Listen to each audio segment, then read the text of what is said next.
the anxious generation. Ruberty and the block transition to adulthood. Puberty, plasticity, and vulnerability. Have you noticed how much the brain develops by age 5? Yes. It's fascinating that it reaches 90% of its adult size by then. Exactly, and at that age, it has way more neurons and synapses than in adulthood. So, what happens during puberty with all those connections? During puberty, the brain undergoes selective pruning, removing unused neurons and synapses. That sounds important. I heard that activities like painting or playing video games can shape the brain during this time.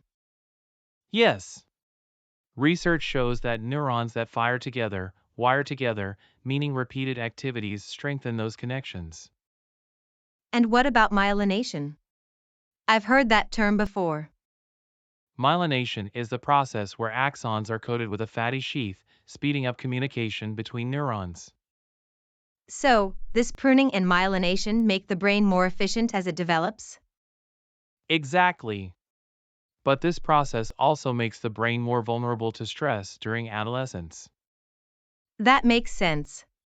Stress during this time can lead to anxiety and other mental health issues, right? Absolutely.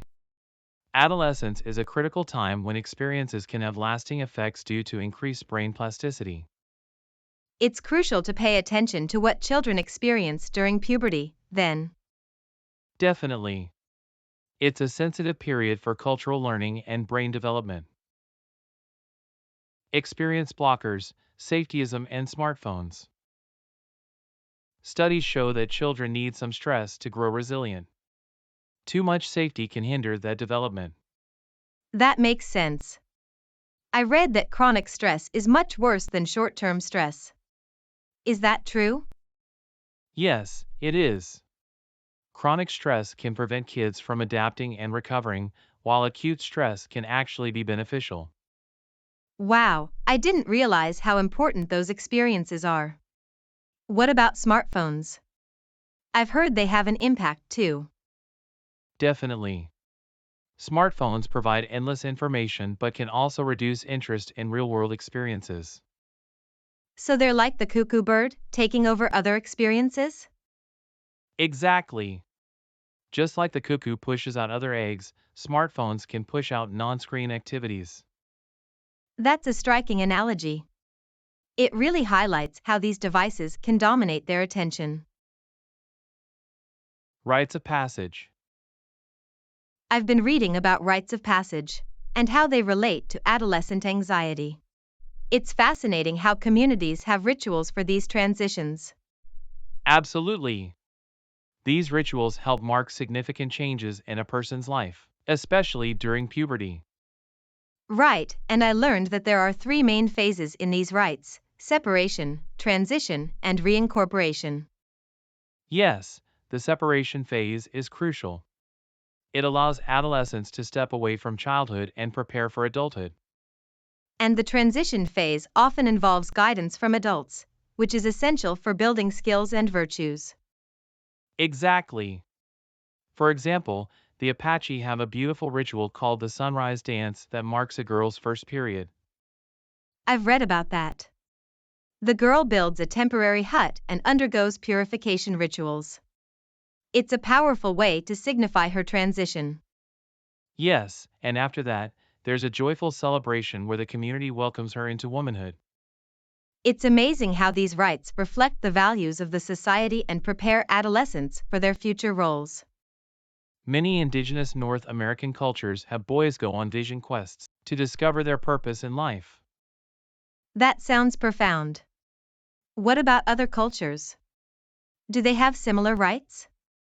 In Jewish communities, boys celebrate their bar mitzvah at 13, marking their responsibilities under the Torah with a public reading. And girls have a similar rite called the bat mitzvah at 12, right? Exactly. It's fascinating how these rites not only signify adulthood but also provide social recognition and support. So, without these rites, adolescents might struggle more with their identity? Yes, without communal rites, adolescents may create their own, often leading to risky behaviors like hazing in fraternities. That's interesting. It seems like these rites help in forming bonds and a sense of belonging. Absolutely. They provide role models and mentors essential for healthy development into adulthood. I can see how important that is. It's a shame that modern society often overlooks these traditions. Why do we block the transition to adulthood? It's fascinating to think of puberty as a chrysalis stage, right? A time when a child is transforming into an adult. Absolutely. But unlike butterflies, kids have to go through this transition in public over several years. And even those seem to be less transformative as religious communities have become less central in children's lives. It's true.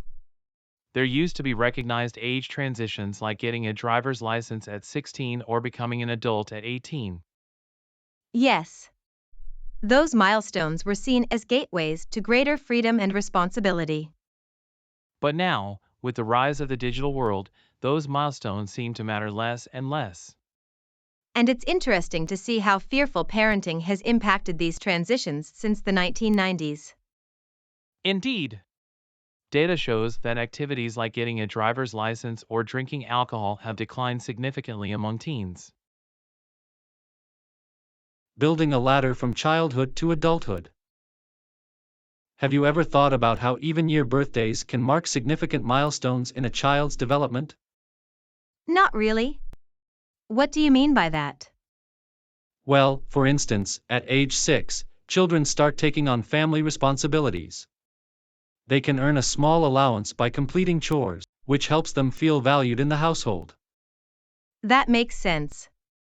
So, what happens at age 8? At age 8, they gain local freedom. They can play outside without adult supervision and even run small errands, which builds their independence. I see.